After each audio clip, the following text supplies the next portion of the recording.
प्रधानमंत्री नरेंद्र मोदी ने लू संबंधी स्थिति से निपटने की तैयारियों के लिए वरिष्ठ अधिकारियों के साथ की समीक्षा बैठक। पीएम ने अस्पतालों में तैयारियों के साथ साथ जागरूकता अभियान पर भी दिया जोर। हरियाणा के कनीना में हुए स्कूल बस हादसे पर प्रधानमंत्री सहित कई नेताओं ने जताया शोक। परिवहन मंत्री ने प्रदेश के स्कूलों की सभी बसों के फिटनेस जांच करवाने का दिया आदेश। और पंजाब की अदालतों को मिले 143 नए जज। चंडीगढ़ में 1 साल का प्रशिक्षण पूरा होने पर समापन समारोह आयोजित। नवनियुक्त जज जल्द संभालेंगे पदभार। नमस्कार, चंडीगढ़ से आपका स्वागत है। मैं हूं भानुप्रिया। अब समाचार विस्तार से। प्रधानमंत्री नरेंद्र मोदी ने कल लू संबंधी स्थिति से निपटने के लिए लू यानी हीट वेव की तैयारियों के लिए वरिष्ठ अधिकारियों के साथ समीक्षा बैठक की। बैठक में प्रधानमंत्री ने अस्पतालों में पर्याप्त तैयारी के साथ साथ जागरूकता अभियान के महत्व पर जोर दिया। प्रधानमंत्री ने आगामी हीट वेव के पूर्व अनुमान और सामान्य से अधिक तापमान की स्थिति के बारे में जानकारी मांगी। उन्होंने स्वास्थ्य क्षेत्र की तैयारियों की समीक्षा की। सभी प्लेटफॉर्म के माध्यम से क्षेत्रीय भाषाओं में हीट वेव से जुड़ी आवश्यक जागरूकता संबंधी जानकारी, खासकर समय समय पर इसके प्रचार और प्रसार पर जोर दिया गया। स्वास्थ्य मंत्रालय द्वारा जारी की गई सलाह का क्षेत्रीय भाषाओं में अनुवाद किया जाएगा और इसे व्यापक रूप से प्रसारित किया जाएगा। लोकसभा चुनाव के लिए तीसरे चरण में 94 सीटों पर चुनाव प्रक्रिया की अधिसूचना जारी हो गई है। इसमें बैतूल संसदीय चुनावी क्षेत्र भी शामिल है। तीसरे चरण में मतदान 7 मई को करवाया जाएगा। उस दिन 12 राज्यों, केंद्र शासित प्रदेशों में 94 संसदीय निर्वाचन क्षेत्र के लिए मतदान होगा। तीसरे चरण के चुनाव के लिए सभी सीटों पर नामांकन प्रक्रिया आज से शुरू हो जाएगी और 19 अप्रैल तक नामांकन दाखिल किए जा सकते हैं। नामांकन पत्रों की पड़ताल 20 अप्रैल को होगी, जबकि उम्मीदवार 22 अप्रैल तक नामांकन पत्र वापस ले सकेंगे। इस चरण के वोटों की गिनती भी 4 जून को होगी। तीसरे चरण के लिए जिन सीटों पर मतदान करवाया जाना है उनमें असम, बिहार, छत्तीसगढ़, दादरा और नगर हवेली, दमन और द्वीप, गोवा, गुजरात, जम्मू कश्मीर, महाराष्ट्र, कर्नाटक, मध्य प्रदेश, उत्तर प्रदेश और पश्चिम बंगाल शामिल हैं। वहीं लोकसभा चुनाव के पहले चरण के मतदान को लेकर सियासी सरगर्मियां तेज हो गई हैं। 19 अप्रैल को पहले चरण में 102 लोकसभा सीटों के लिए मतदान करवाया जाएगा। इस चरण में 1625 उम्मीदवार चुनाव मैदान में हैं।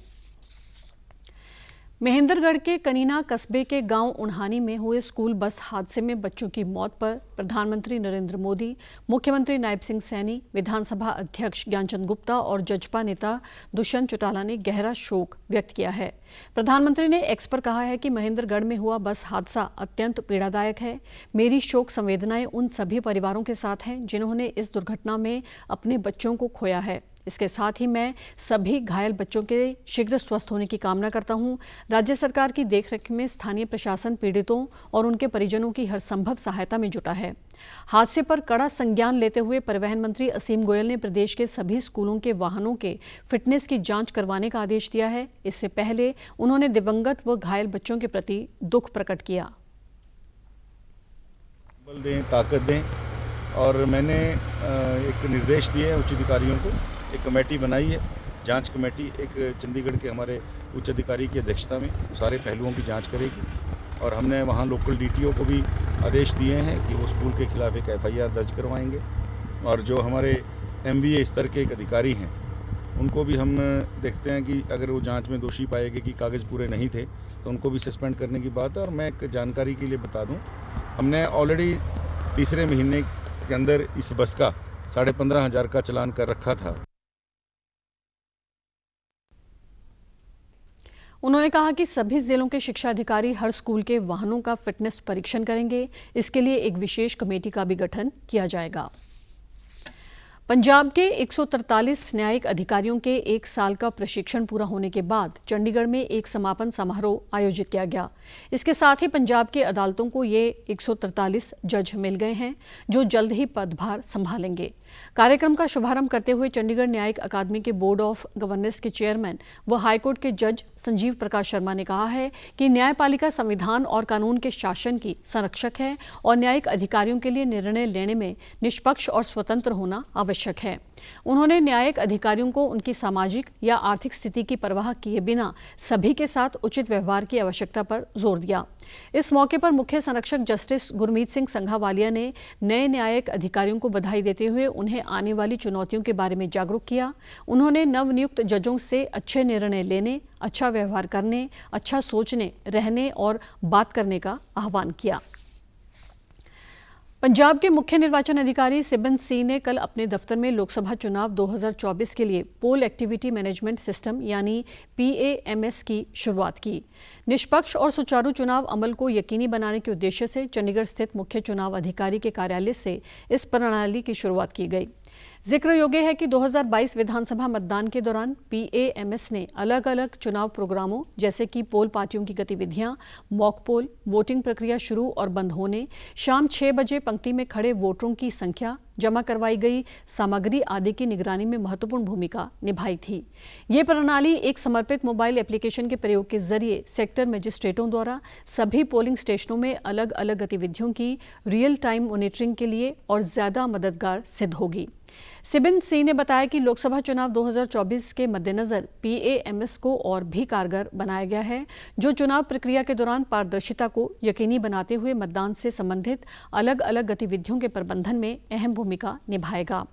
उन्होंने बताया कि रियल टाइम अपडेट्स के लिए एंड्रॉयड और iOS प्लेटफॉर्मों के लिए मोबाइल एप्लीकेशनें विकसित की गई हैं। इसके अलावा एप्लीकेशन और सर्वर के दरमियान प्रभावी तालमेल को यकीनी बनाने के लिए एक टोकन आधारित एक्सेस एल्गोरिदम भी लागू किया गया है। GPS कोऑर्डिनेट्स का प्रयोग करते हुए ये एप्लीकेशन डिस्पैच प्रक्रिया के दौरान पार्टियों की हलचल पर भी बारीकी से नजर रखेगी। प्रधानमंत्री नरेंद्र मोदी ने गेमिंग जगत से जुड़े लोगों से बात की है, जिसमें श्रेष्ठ भारतीय गेमर ने PM के साथ युवाओं की आकांक्षाओं के बारे में चर्चा की। इसी के साथ PM ने युवाओं का हौसला बढ़ाया है और कुछ खेलों में हाथ भी आजमाया है। इस वीडियो को जो हम दिखाने वाले हैं उसे 13 अप्रैल को सुबह 9:30 पर रिलीज किया जाएगा।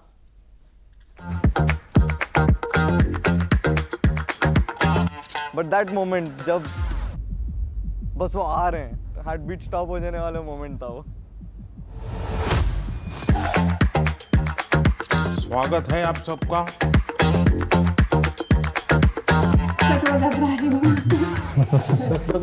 अच्छा होने दीजिए। 1-on-1 जब हम उनसे सामने मिले, हमें लगा ही नहीं कि हमारे एज में इतना डिफरेंस है। मैं कलर करके बाल वाइट रखता हूँ ताकि जहाँ लोगों के लगे वो बेचौर।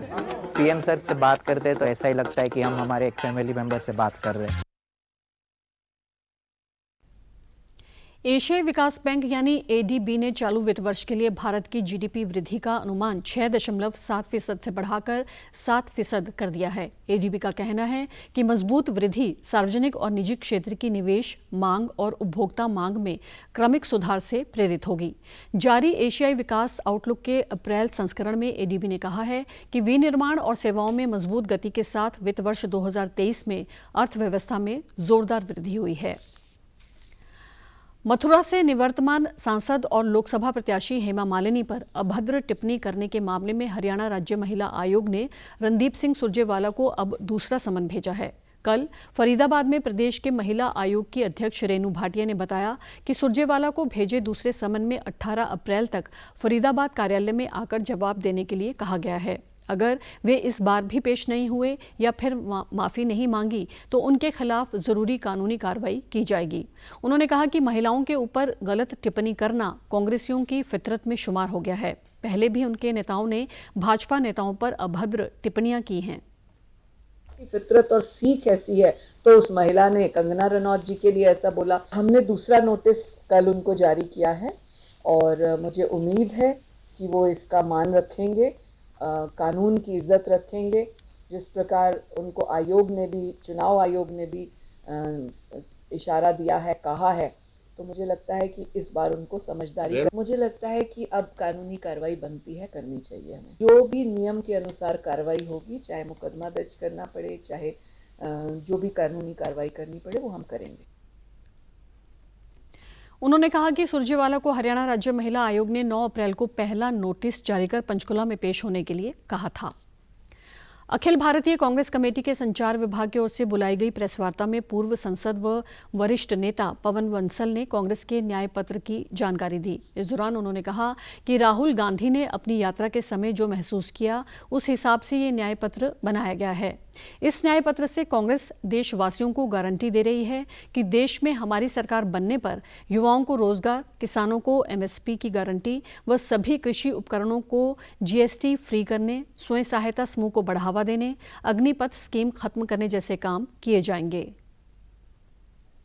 उत्पादन हो और उत्पादन कारखानों के जरिए होता है वो एमएसएमईज के जरिए सबसे ज्यादा होता है। देश का 40% हमारा जो एक्सपोर्ट है वो मीडियम स्मॉल माइक्रो इंडस्ट्रीज का, micro small and medium enterprises के जरिए है।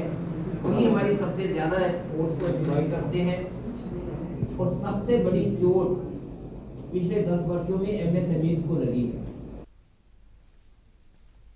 उन्होंने कहा कि पहली से 12वीं कक्षा तक मुफ्त शिक्षा दी जाएगी। साथ ही गरीब महिलाओं को महालक्ष्मी योजना के तहत सालाना 1 लाख रुपए मिलेंगे। हरियाणा के मुख्यमंत्री नायब सिंह सैनी ने कल माता मनसा देवी मंदिर में माथा टेका और सभी प्रदेश वासियों की सुख समृद्धि की कामना की। इसके बाद मुख्यमंत्री ने प्रेस वार्ता में कहा कि मां दुर्गा नवरात्रों के समय में भक्तों में नई ऊर्जा का संचार करती हैं। ये प्राकृतिक तौर पर भी काफी महत्वपूर्ण है क्योंकि इस समय नई फसलें भी आती हैं। साथ ही मुख्यमंत्री ने सभी प्रदेशवासियों को ईद की भी बधाई दी।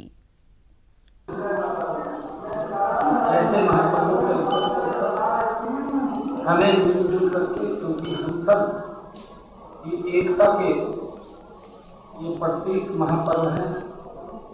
आज ईद का भी महापर्व है, उसकी भी मैं सभी को बहुत बहुत बधाई देता हूँ।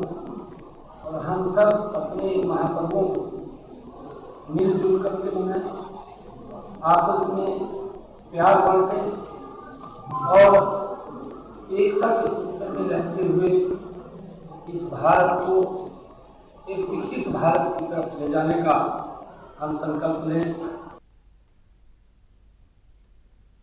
इस दौरान उन्होंने कहा कि हरियाणा में डबल इंजन की सरकार द्वारा कई योजनाएं शुरू की गई हैं जिनका पंक्ति में खड़े अंतिम व्यक्ति तक लाभ पहुंचा है। इस अवसर पर अंबाला लोकसभा प्रत्याशी बंटो कटारिया, विधानसभा अध्यक्ष ज्ञानचंद गुप्ता, महापौर कुलभूषण गोयल सहित अनेक गणमान्य उपस्थित रहे। आज चैत्र नवरात्र का चौथा दिन है। आज के दिन मां कुष्मांडा की आराधना की जाती है। इस पावन अवसर पर दिल्ली के झंडेवाला मंदिर, पंचकुला स्थित मां मनसा देवी मंदिर और देश भर में मां की पूजा अर्चना की गई। मंदिर में मां के दर्शन के लिए सुबह सुबह ही भक्तों की भीड़ देखने को मिली। वहीं चंडीगढ़ से 10 किलोमीटर दूर स्थित माता जयंती देवी के मंदिर को भी नवरात्र पर फूलों और लड़ियों से सजाया गया है। यहाँ पर रोज हजारों श्रद्धालु हरियाणा, पंजाब, हिमाचल प्रदेश और चंडीगढ़ से माता का आशीर्वाद ग्रहण करने आते हैं। यहाँ आने वाले श्रद्धालुओं की सुविधा के लिए प्रशासन की ओर से पूरी तैयारियां की गई हैं। इस मौके पर मंदिर पहुंचे श्रद्धालुओं ने कहा कि नवरात्र में माता के दर्शनों से उन्हें सुखद अनुभूति होती है और मां सभी की मनोकामना पूरी करती है। और क्या मांगे और तो भगवान देख ही रहता है, बाकी तो अपने कर्म के ऊपर है, जैसे कर्म करेंगे वैसा मिलेगा। और सेकंड टाइम बिल्कुल पूरे 6 साल बाद आ रहा हूँ। जयंती देवी मंदिर है, पंजाब के अंदर है और इसके प्रति हमारी बहुत ज्यादा आस्था है। सिर्फ माता के दर्शन के लिए आए हैं, कुछ भी मांगने की जरूरत नहीं, माता अपने आप ही दे देती है। मैं माता के यहाँ पे बचपन से आ रहा हूँ। मैं 2 साल का था तब से। अब आज तो बस इसलिए आया हूँ कि जो सुख शांति उन्होंने बचपन से दिया वो हमेशा दें और मेरे अलावा मेरे जितने दोस्त हैं, सहपाठी वगैरह, उन सबको दें। जितनी कृपा मेरे ऊपर है, मेरे पे और यहाँ दर्शन करने आने वाले सबको दें। श्रद्धालुओं ने कहा कि उन्होंने सभी लोगों के खुश और स्वस्थ रहने की कामना की है। और आप हमारे समाचार YouTube channel DD News Chandigarh, Facebook DD News Chandigarh और social media X DD News CHD पर भी देख सकते हैं। इसी के साथ चंडीगढ़ से समाचारों का सिलसिला समाप्त होता है। नमस्कार।